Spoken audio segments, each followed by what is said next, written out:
Muy buenos días a todos los oyentes de la cadena Democracia. Un ministro de Defensa que honra la coyuntura de nuestro país nos distingue con su compañía esta mañana. Es el señor general Osvaldo Jarrín. Mi general, muy buenos días. Yo vengo pensando y preocupado mientras meditaba en el tránsito de mi domicilio a este lugar de trabajo respecto a un comunicado de prensa de las autoridades de Bogotá. El ministro de Relaciones Exteriores ha informado que el día 19, es decir, esta antevíspera, en el sector de Vetas de Oriente, efectivamente, el municipio de Tibú, norte de Santander, se ha registrado una violación a la soberanía y al territorio de la nación colombiana por parte de 2 helicópteros militares identificados con las siglas de la Guardia Nacional Bolivariana y unos 30 efectivos armados, dice el comunicado, pertenecientes a la Fuerza Armada Nacional Bolivariana de Venezuela, que fueron desembarcados en el referido sector. Y por instrucciones del señor presidente de la República, Iván Duque Márquez, la Cancillería, en virtud del informe sobre los hechos que dieron cuenta de que efectivamente se evidenció una incursión militar no autorizada en territorio colombiano, ha presentado ante la Embajada de la República Bolivariana de Venezuela una nota expresando la más enérgica protesta por los hechos mencionados. Este comunicado seguramente lo van a publicar todos los medios de comunicación de América Latina, de Sudamérica fundamentalmente, y de nuestros países. Pedirle una opinión sobre este mal gesto no es conveniente, lo respetamos mucho y nos debemos inclusive autorrespetar. Sin embargo, ¿encierra algún peligro, responde alguna táctica del señor presidente Maduro? Más complicado todavía esta segunda pregunta, ministro. ¿Hay alguna reacción de parte de nuestro gobierno y la situación por la que ya los analistas internacionales perfilan indicadores que podrían complicar la situación de los vecinos venezolanos y colombianos han aparecido? Nuestra actitud será, ministro, muy buenos días. Muy buenos días, gracias por la invitación. La situación que usted nos acaba de reseñar precisamente es una demostración de lo que ocurre en las situaciones de crisis. Y la situación que vive Colombia obviamente entra dentro de esta consideración, que son muy volátiles y no se sabe la tendencia que pueden tener, no solamente por las decisiones que se tomen, de cualquier tipo que sean, con cualquier intención que se las realice, pero que de una situación interna se está trasladando a situaciones de carácter regional. Entonces, si es que hay una violación del espacio, obviamente pasa de una situación de carácter interno a una situación de conflicto internacional, binacional en este caso, de ser así. Lo único que se puede decir, sin emitir criterios relacionados con las decisiones que toman los países para no tener injerencia, sí se puede decir que eso es propio de las situaciones que no están adecuadamente controladas. Cuando hay una conducción política del Estado en ambiente de paz, de normalidad, funcionan las políticas de relaciones internacionales, las decisiones que toman en los ministerios de defensa particularmente y las decisiones presidenciales. Pero en situaciones de crisis no se sabe la intencionalidad que exista o el desbordamiento de la situación que pueda darse. El caso de la migración masiva es un ejemplo claro. El origen está en una crisis política de gran magnitud interna de Venezuela y está afectando a toda la región. Esa es la mejor demostración de lo que acabo de mencionar. ¿Por qué quiere el presidente Maduro contagiar a la región, ministro? No diríamos que se quiera, se está dando. O sea, el manejo que tiene en el interior del país produce una crisis que se desborda y se traslada al resto de países. Y los países estamos siendo afectados porque aceptar una migración es lo más natural que puede existir. El Ecuador ha sido ejemplar en la caracterización humanitaria de apoyo y porque hay cantidad de gente que viene y son de apoyo al desarrollo, incorporación a la población económicamente activa del país, con nuevas visiones, con nuevos entusiasmos, con nuevas tecnologías inclusive. Pero cuando se va degradando esta magnitud de la migración y sobre todo se hace masiva, incontrolada, se afecta a la seguridad interna. ¿Por qué? Está involucrada la población nacional, que en esencia de todo Estado es la prioridad. ¿Advierte la estrategia de la administración Maduro, señor ministro? No quisiera referirme directamente a situaciones de países. Yo me refiero al hecho concreto de la migración. Y al impacto. El por qué que haga Maduro, que haga las situaciones, cómo maneje su política, es asunto de Venezuela. Pero nos afecta. No nos afecta intencionalmente, porque Maduro no quiere afectar a los países latinoamericanos o a los países sudamericanos. No es su intención afectar a los países. Su conducción política interna tiene consecuencias que afectan a los países. Entonces nosotros evaluamos, analizamos cuál es la situación que afecta, en este caso, a la seguridad interna, a la seguridad nacional y a lo que es la normal conducción política de nuestro país. Lo que esté haciendo, cómo lo haga, la intención que tenga, no nos interesa, porque hay independencia de los estados. Pero sí podemos hablar acerca de la afectación en cuanto a la migración, que por ser masiva está afectando a la población nacional, a la política y sobre todo a la vigencia de las leyes nacionales. Eso es parte de nuestra soberanía. Son habitantes que han convivido con la desigualdad socioeconómica en la nación venezolana, las que no han recibido el amparo de políticas gubernamentales adecuadas. Es gente muy afectiva, sin embargo canalizan actitudes broncas en los escenarios a donde se les conduce de adrede. No están entre ellos élites profesionales que nos puedan dar una mano al resto de naciones que necesitamos de una compaginación de iniciativas, de emprendimientos, de otra clase social más competitiva en términos laborales. Nos está mandando a una población hambrienta, desesperada, desatendida. Es un pilas este presidente, por ponerlo en términos quiteños, señor ministro Jarrín. ¿No cree que ha llegado el momento con Colombia de decirle, a ver un momentito, ¿qué es lo que usted pretende hacer con nosotros?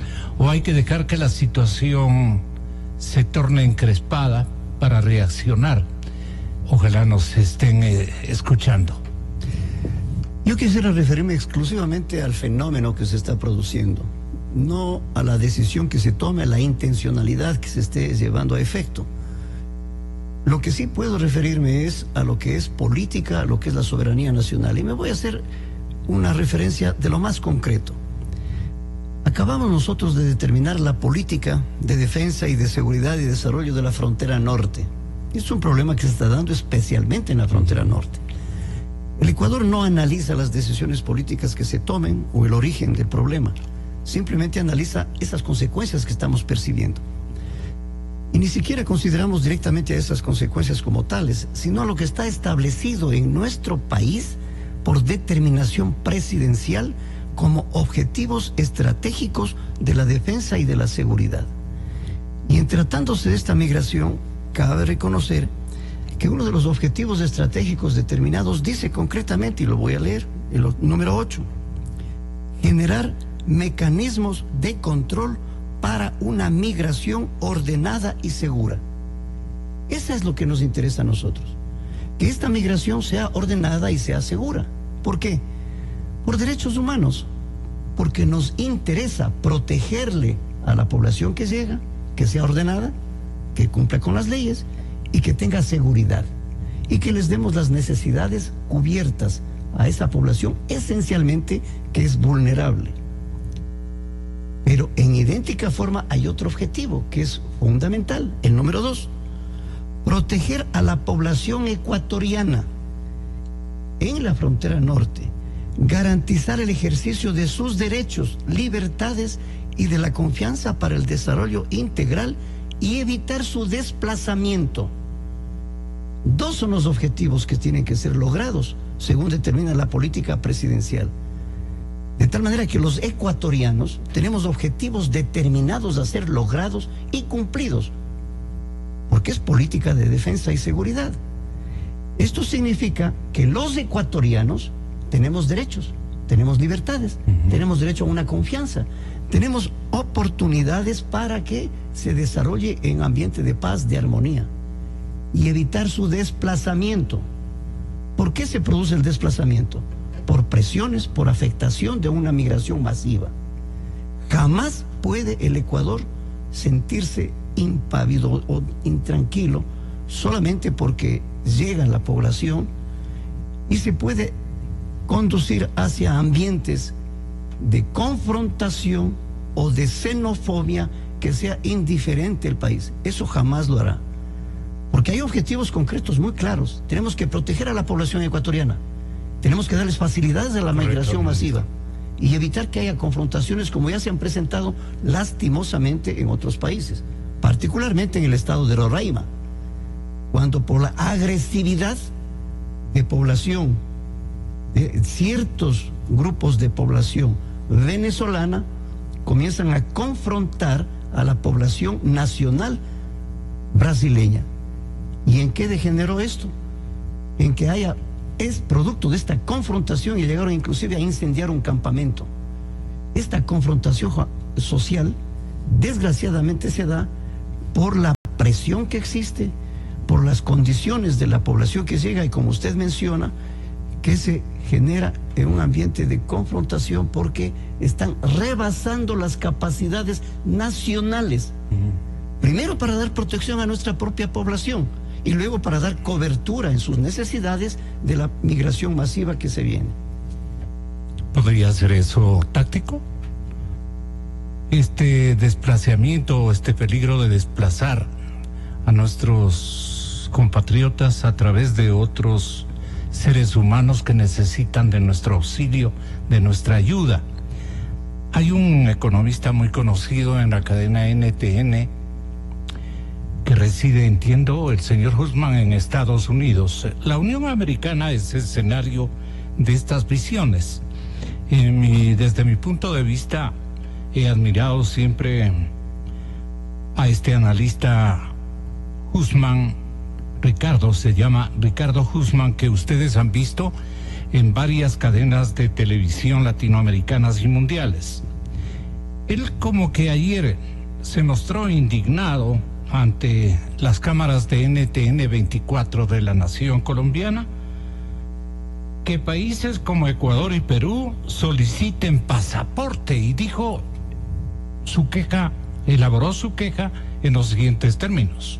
Me indigna un poco que ante una situación tan real como esa, los países de América Latina, le hace ahora el caso de Ecuador y de Perú, están básicamente castigando a los venezolanos por las fallas de su Estado. Yo soy venezolano, soy ciudadano venezolano, yo no he podido renovar mi pasaporte. Yo no tengo un pasaporte venezolano válido, porque el gobierno ha hecho imposible la obtención de pasaporte. Que venga el gobierno ecuatoriano y el gobierno peruano a exigirle a los venezolanos que se presenten con un pasaporte, es como decirle, mira, ahora el problema de la crisis no es solamente que tú no puedes vivir en Venezuela, sino que no te queremos en nuestro país. Y hay una cosa que se llama el Protocolo de Cartagena. En el Protocolo de Cartagena, América Latina se comprometió al respeto del derecho de los refugiados. Hasta el día de hoy no hay un gobierno de América Latina que le haya dado estatus de refugiado a los venezolanos. Las condiciones que dice el Protocolo de Cartagena para reconocer el estatus de refugiado a un país se cumplen en el caso venezolano. Pero los países de América Latina no han estado dispuestos a darle el reconocimiento de la condición de refugiados a los venezolanos. ¿Su opinión, señor ministro? En primer lugar, cuando estamos hablando de pasaporte, estamos haciendo uso del legítimo derecho que tiene un país a regular el ingreso de la población a su territorio. Es parte de soberanía nacional. Es más, el día de hoy se están cursando invitaciones a 13 países latinoamericanos para tomar acuerdos sobre una política regional sobre esta problemática que se está presentando en la región. La convocatoria es del presidente Moreno. Decisión presidencial, y la está cumpliendo el canciller como corresponde en relaciones internacionales. Pero la iniciativa es de nuestro jefe de Estado. Todo lo que se hace en el país es con venia y con disposición, con orden presidencial. No hay aquí iniciativas sueltas. Y esto significa que no solamente el Ecuador es sensible a la aplicación del pasaporte porque sí, o por afectar a la población, sino por proteger a la población ecuatoriana y por saber cómo se establece una migración ordenada y segura. Adicionalmente, se están dando consideraciones especiales a quienes tienen pasaporte y niños que están yendo con un núcleo familiar reconocido y legalmente establecido mediante una documentación puedan ingresar. Entonces se está dando prioridad a los factores importantes de carácter humano. Además, si es que existe una documentación validada por organizaciones internacionales, también se la acepta. ¿Por qué razón?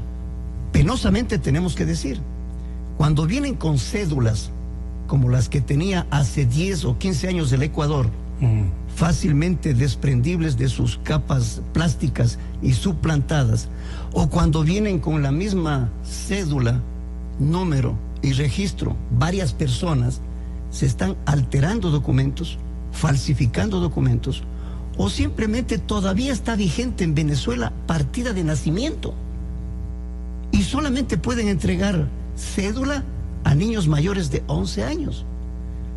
Estas situaciones el Ecuador no puede manejarlas porque son regulaciones, sabrá cómo la hace Venezuela, pero que no pueden ser aplicadas en las mismas condiciones dentro de nuestro territorio. Entonces la prioridad es la ley, la población ecuatoriana y la vigencia de las normatividades necesarias para que esta migración sea ordenada y segura. Entonces, cuando hablamos de derechos humanos, solamente estamos hablando de venezolanos.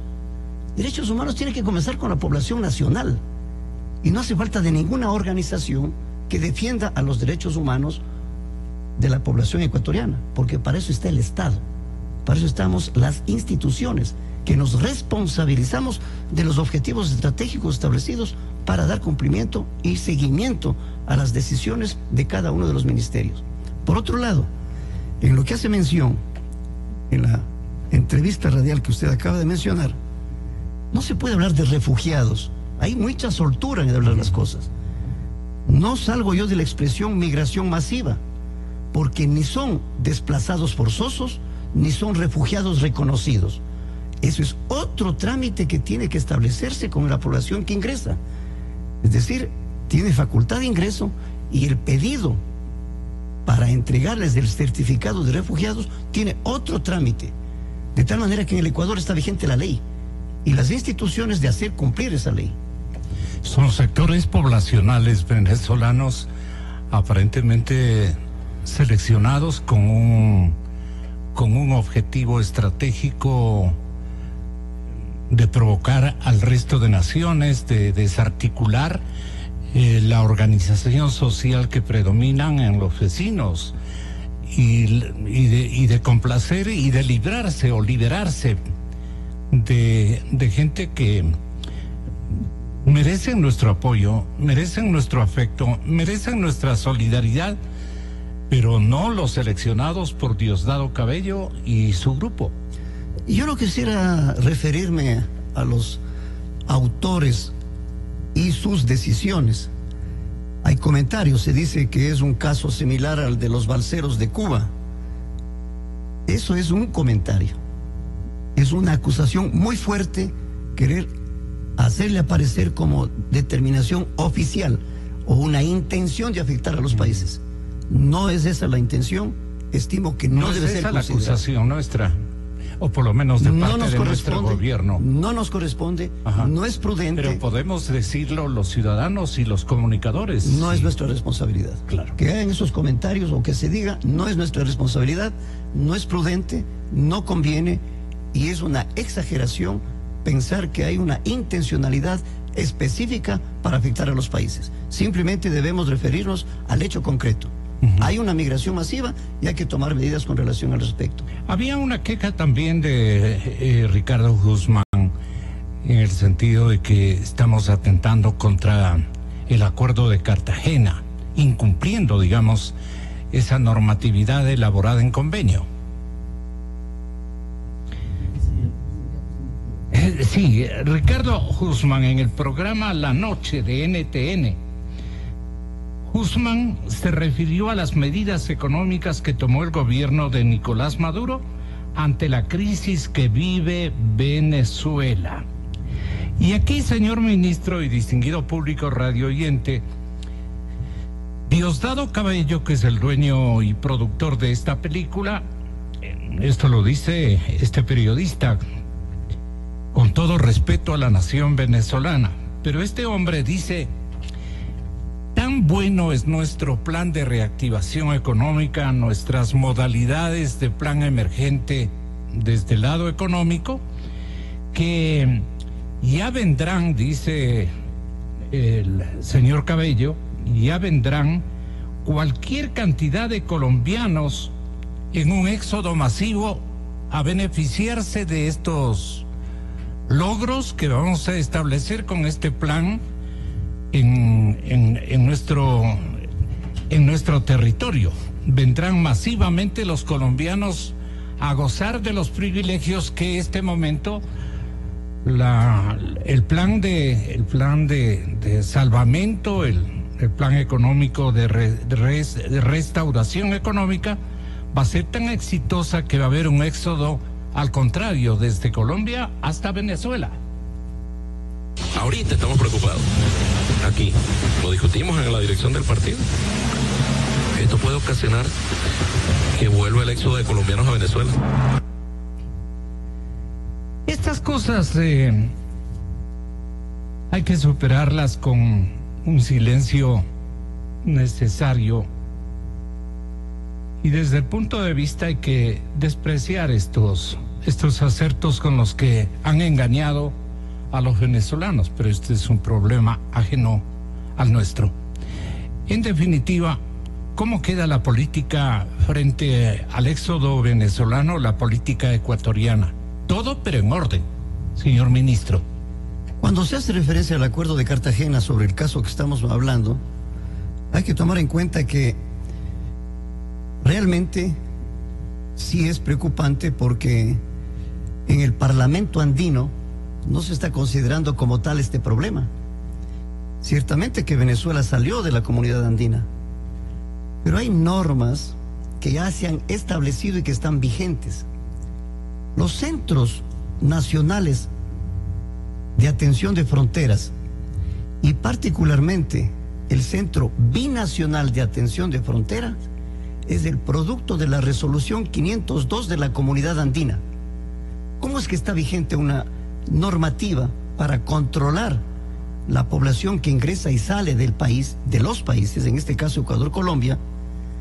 ¿Y por qué la Comunidad Andina, con su manifiesta debilidad y con los parlamentarios andinos, no se pronuncian por esta situación, si es un problema de carácter andino? Estamos hablando de los países, a excepción de Venezuela. Pero esto es una connotación de carácter regional.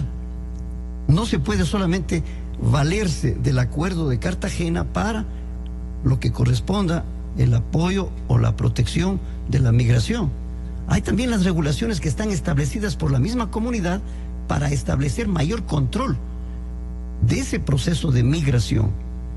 En Sucumbíos tenemos el CEBAP, el Centro Binacional de Atención de Fronteras, en el río San Miguel, justamente a la altura del puente. Y ahí están autoridades, diversas autoridades de Colombia y diversas autoridades del Ecuador. Ahí es donde realizan los registros de ingreso. Por consiguiente, esto es una regulación andina. También tiene que funcionar en los otros aspectos, para el análisis, para la protección, para el comentario. ¿Cómo es que se establece un criterio para que el acuerdo de Cartagena sea una garantía de la migración? Y no se menciona que la misma CEBAP establece haya control de ingreso y salida de ciudadanos. No vamos a caer en ningún tipo de provocaciones, ¿verdad, ministro? Cuando nosotros cumplimos con nuestros objetivos, no provocamos. Simplemente se concita la cooperación internacional. Objetivo de la política que acabo de mencionar. Dice, además de fortalecer la identidad nacional, el tejido social de los pueblos, de las nacionalidades y de la conservación ambiental, en idéntica forma, propender y generar mecanismos de una mejor cooperación internacional. Entonces los objetivos están no para confrontarse, sino para cooperar. Todas las medidas que se están tomando están orientadas a objetivos que tienen que ser logrados en la política. Desgraciadamente se hacen comentarios de toda naturaleza, pero no de lo que está vigente en el país para cumplir como parte de la política de seguridad y defensa que tiene el Estado ecuatoriano. No obstante, vamos a permanecer en nuestro sitio de ser un país generoso, solidario, contribuyente o pagador también de favores de políticas sociales de apertura que ha tenido a lo largo de los años la nación venezolana con nuestros paisanos. Habrá una suerte de complementación, pero no toleraremos estrategias de reparto de ciudadanos que vienen en condiciones realmente tormentosas y que desorganizan a nuestro estamento social y hasta laboral. Digamos los límites para no caer en la provocación y en el diseño de una estrategia ocupacional del gobierno venezolano.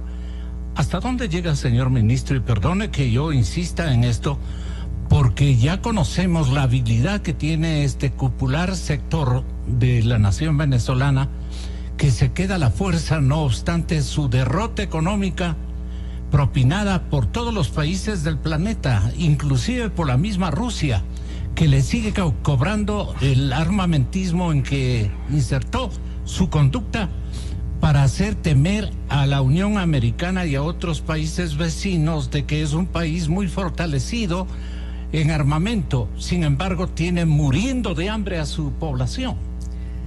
Yo diría que en el Ecuador lo que se trata frente a este problema en forma concreta, sencilla, es en primer lugar generar mecanismos de control para una migración ordenada y segura.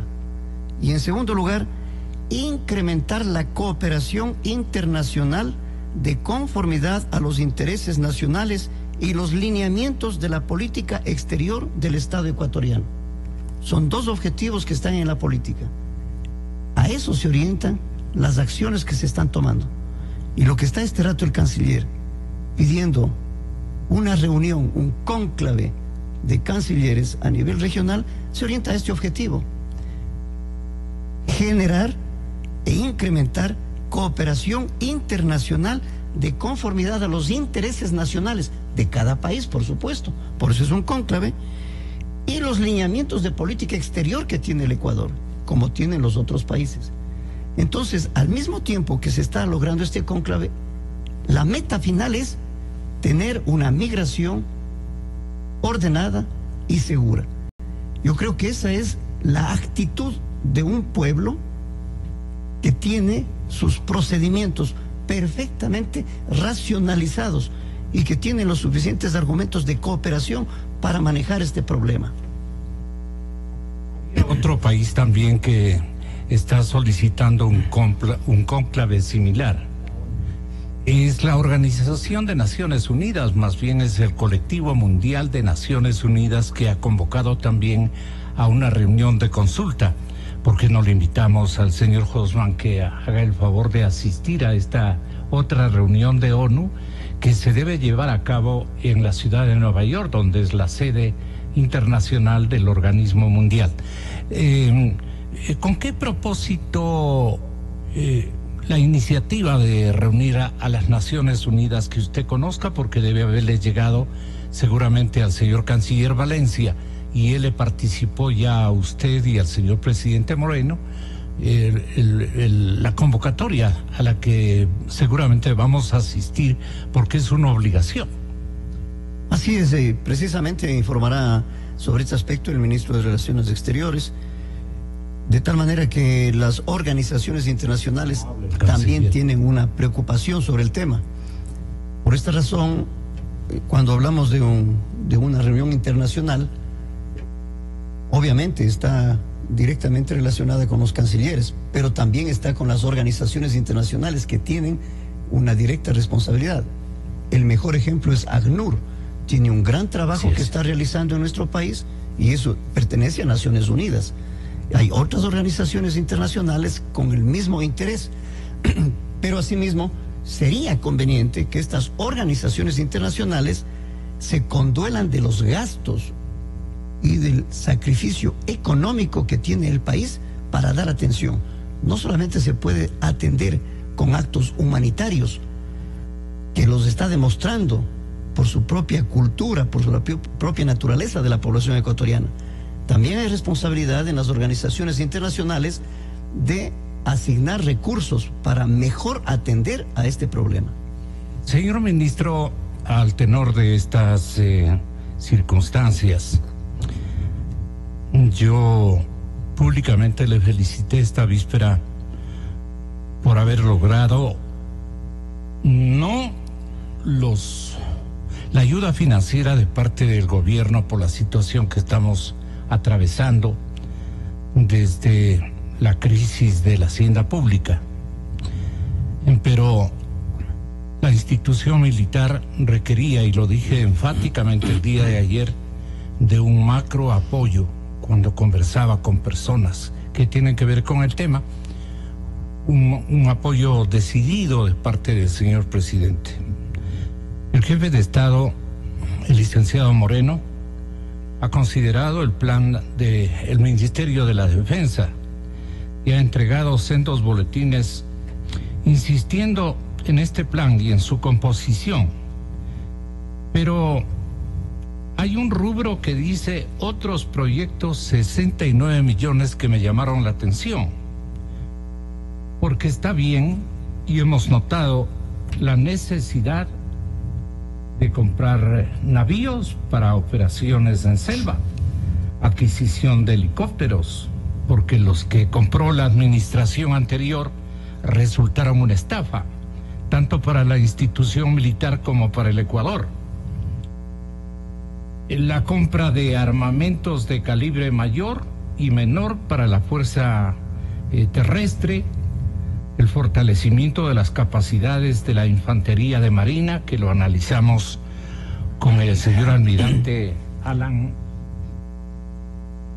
Molestina. La modernización de los submarinos, que vale la pena también que ojalá pueda establecernos qué es lo que se va a operar en los submarinos ecuatorianos, que no son muchos, creo que son 2 o 3. PDM para aeronaves de la FAE,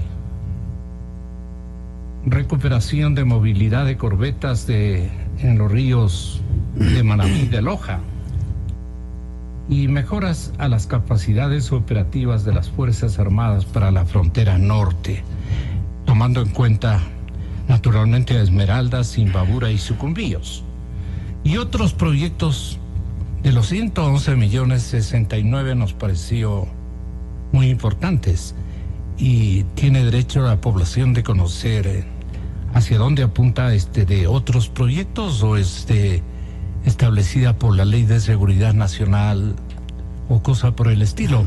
Ministro de la Defensa, General Jarrín. En primer lugar, la publicación a la que usted hace referencia de 111 millones merecen algunos análisis. En primer lugar, demuestra que el Ministerio de Defensa, en tratándose de defensa y seguridad, cumple, como corresponde a toda institución, con la Ley Orgánica de Transparencia y Acceso de Información Pública. Transparencia en primer lugar. En segundo lugar, esto cada mes está siendo ingresado a la página web del Ministerio para mayor claridad y transparencia. Y como el artículo que usted hace mención dice claramente, necesitan ser fortalecidas las Fuerzas Armadas en los próximos 5 años. Es para 5 años. Primera consideración. Muy bien. En segundo lugar, cuando hacemos referencia al presupuesto, exactamente no son los 111 millones, es muy próximo, son 108.900.000 que está en el PAI. El PAI es el programa anual de inversión que tiene para el 2018. ¿Y a qué se refieren estos montos? En primer lugar, para vigilancia, reconocimiento, inteligencia y adquisición de objetivos. 2, despliegue y movilidad. 3, capacidad de maniobra. 4, fortalecimiento de la capacidad de supervivencia. Y 5, sostenimiento logístico. Dentro de estos 5 rubros de asignación están los proyectos que usted ha mencionado, que no son todos. Y usted me hace una pregunta, es ¿dónde están los 69 millones que dice otros? Yo debo decirle, el PAI 2018 está haciendo referencia a 29 proyectos, de los cuales 26 están con asignación presupuestaria. ¿Y a qué se refiere estos proyectos? Al cuadro que el autor de la nota de prensa establece y determina, como usted acaba de mencionar, compra de navíos, operaciones de selva, 8.8 millones, adquisiciones de helicópteros bimotores, 4.2 millones, y los otros rubros. Y al final dice otros proyectos, 69 millones. Cuando se hace un cuadro, se pone la fuente. Y aquí está puesta. Dice, fuente Ministerio de Defensa. Pero en los créditos se debe decir elaboración del autor. Porque el Ministerio de Defensa no tiene puesto otros 69 millones, no.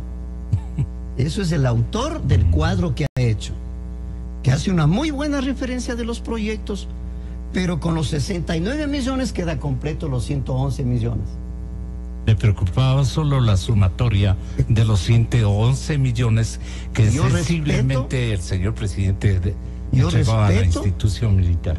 Respeto la elaboración del cuadro según criterio del autor, pero no es un cuadro del Ministerio de Defensa. Claro. El cuadro es del autor, tomando datos del Ministerio de Defensa. Y si quieren entrar en detalle... No hay que atribuirle ningún misterio, digamos, al ministerio, ¿no? No, y si faltan datos, les voy a dar este momento. Claro. Que no hay ningún problema. Por ejemplo, para que den y que cuadren... Que atienda la redacción del comercio. Por favor, no es ninguna llamada de la atención. Yo estoy haciendo un comentario. No, que atienda para que cambie de nombre, no ponga otros proyectos.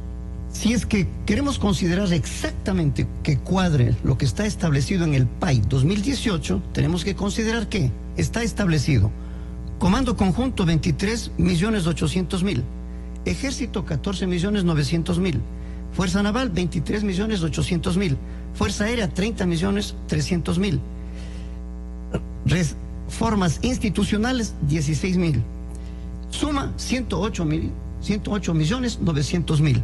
Este es el PAI. Aquí no hay otros 69, no, aquí están todos. Aquí estoy diciéndole todo. Se suma de los 29 proyectos que acabo de mencionar y 26 que están con asignación. Entonces... No hay otros proyectos, entonces. Si quiere le puedo decir todos los proyectos. Estoy dando los rubros parciales. Pero si quiere yo le doy las 2 páginas de todo como está, a que sumen los 108 millones del presupuesto anual. Demoraríamos, pero son importantes en términos generales. Por supuesto, en el momento que se hace un presupuesto son extremadamente importantes para poner en consideración. Indispensables. Innecesarios. Pero eso no es todo. Algo que no se dice y que les llevó a que se emita un editorial del diario El Comercio, delicado, muy comedido, muy inteligente, cuando dice deben ser cautos en las asignaciones, porque se da a entender que el Ministerio de Defensa ha recibido 111 millones. Y no es así. Es del presupuesto. Y cuando estamos hablando de presupuesto, quienes manejan, como todos los ministerios, tienen que considerar que una cosa es lo que está codificado. Claro que está codificado los 108 millones que menciono en el PAI. Pero de ese codificado hay que ver que está certificado. Es asignar los financiamientos por parte del Ministerio de Economía. Luego es comprometido cuando ya se hacen las bases, los pliegos, las contrataciones en base de las bases de los contratos y lo que está directamente devengado.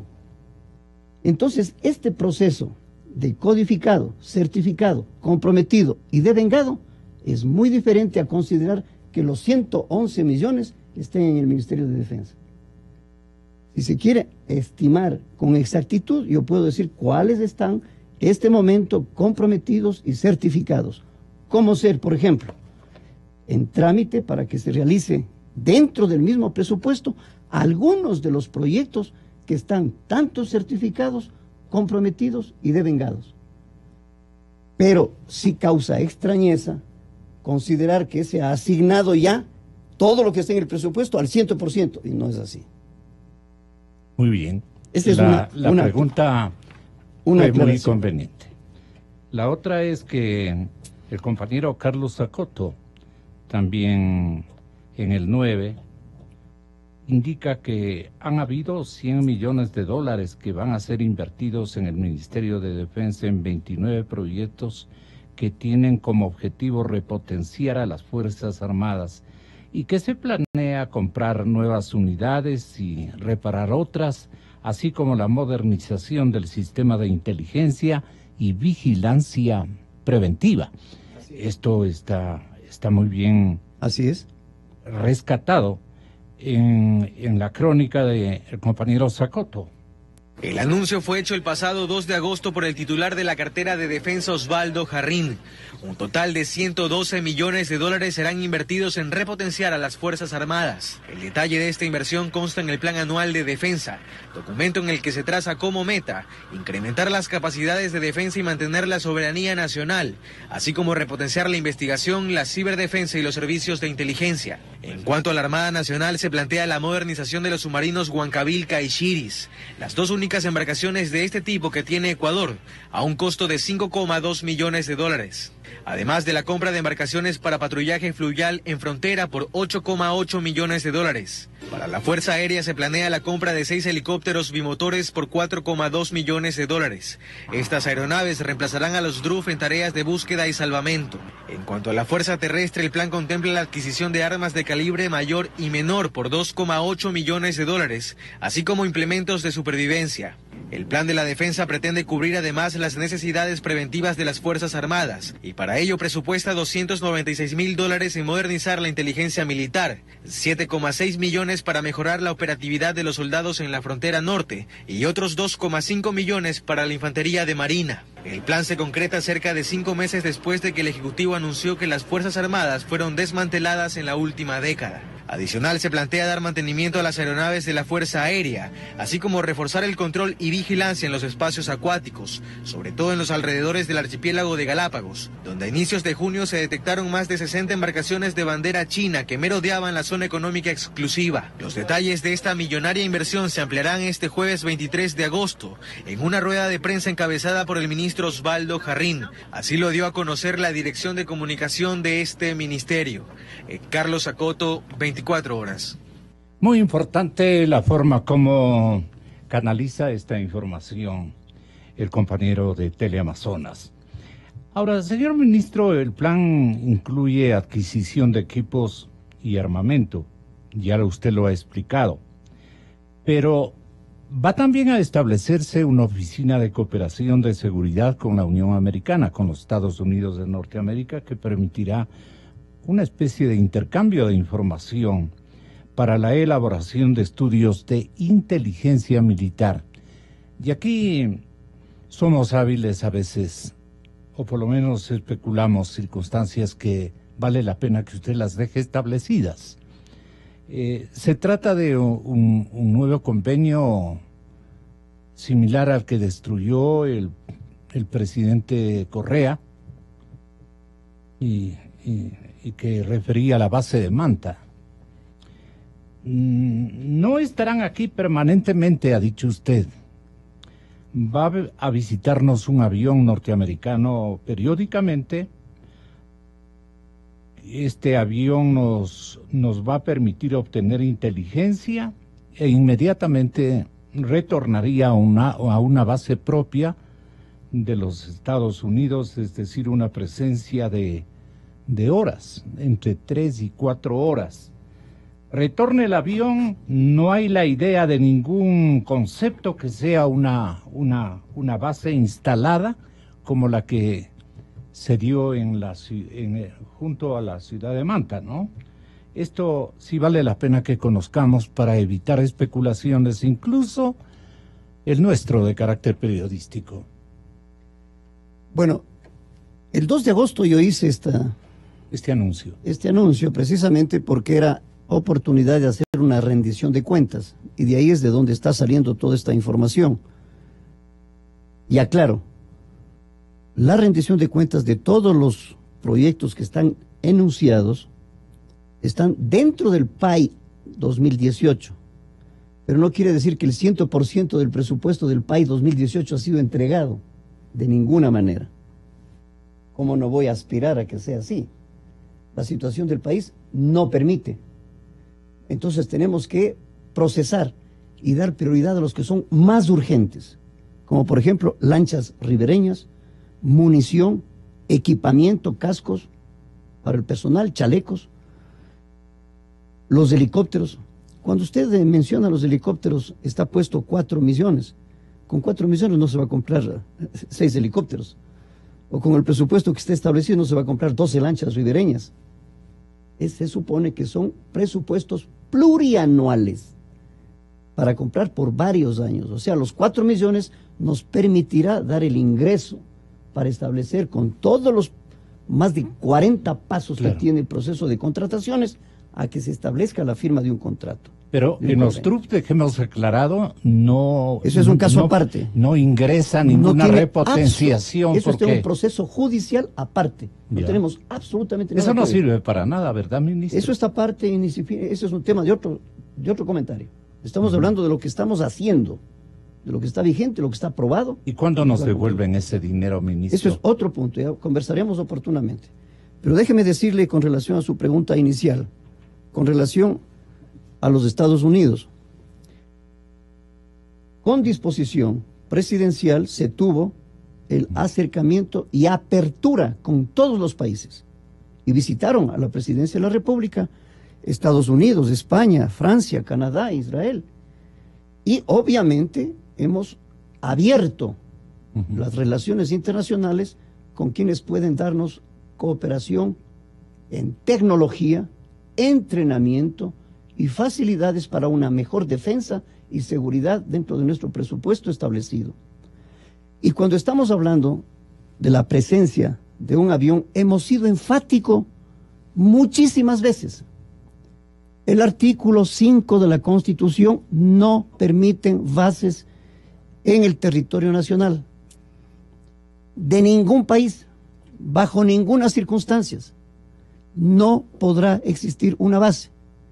Los acuerdos que se hagan con los países no representan a una base.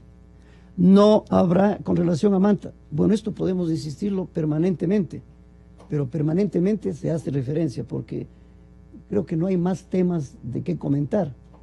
Y se presta porque moviliza la sensibilidad de la soberanía nacional. Nadie está más cauteloso de preservar la soberanía nacional. Por esta razón, si es que hablamos de la Oficina de Cooperación de Seguridad con los Estados Unidos, también tenemos acuerdos con todos los países, con España, con China, con Francia, con Canadá, con Israel, para firmar acuerdos de cooperación. Y todos no van más allá de lo que significa apoyar con tecnología, porque el Ecuador no tiene todas las capacidades de información y de detección que no son por ejemplo, solamente... en el plan de desminado, ¿no? Por ejemplo, con Japón. Japón nos da un gran apoyo en ese sentido. Entonces, todos los países han dispuesto las facilidades que tienen de un mayor acercamiento y cooperación con el Ecuador y hay que aprovecharlas. Con relación a Estados Unidos, el avión vendrá a realizar el reconocimiento, realizará las imágenes, toma de imágenes que se necesita con apoyo satelital y de otras tecnologías de alta generación. Nosotros no estamos en condiciones, por ejemplo, de tener radares tridimensionales. En teoría podemos describir qué es y en qué consisten, pero no tenemos esa capacidad. Entonces, este ejemplo sirve, junto con la imagen satelital, de poder tener información más ajustada para una mejor protección. Entonces, la preocupación de quienes hablan de soberanía tiene que pensar no solamente en contra de determinado país, sino en contra de las amenazas a la soberanía que son reales. Ahí debe preocuparse la soberanía que sea defendida por estos grupos que tratan de esquilmar considerando fantasiosamente aspectos que no valen la pena considerarlos. Si es que no hay una base, no podemos cerrarnos a la cooperación. Todos los países estamos obteniendo, por ejemplo, Francia nos da un gran apoyo en lo que corresponde a contraterrorismo y se llama el proyecto Visipirat. Y eso va a indicarnos cuáles han sido sus experiencias y qué se obtiene como ventajas para ser aplicadas en transferencia, no implementación e implantación, sino adecuación, estudio de casos. Igual hacemos en gabinete de crisis, que gran experiencia tiene España. Con Japón acabamos de hablar del desminado. Con Israel, de alta tecnología que tiene y que ya ha entregado equipos. Los equipos, por ejemplo, de radio que han entregado y ya en forma pasada, que son de gran reconocimiento, también están siendo aprovechados. De tal manera que esta apertura debe pasar, en primer lugar, por las asignaciones presupuestarias, por los procesos legales establecidos.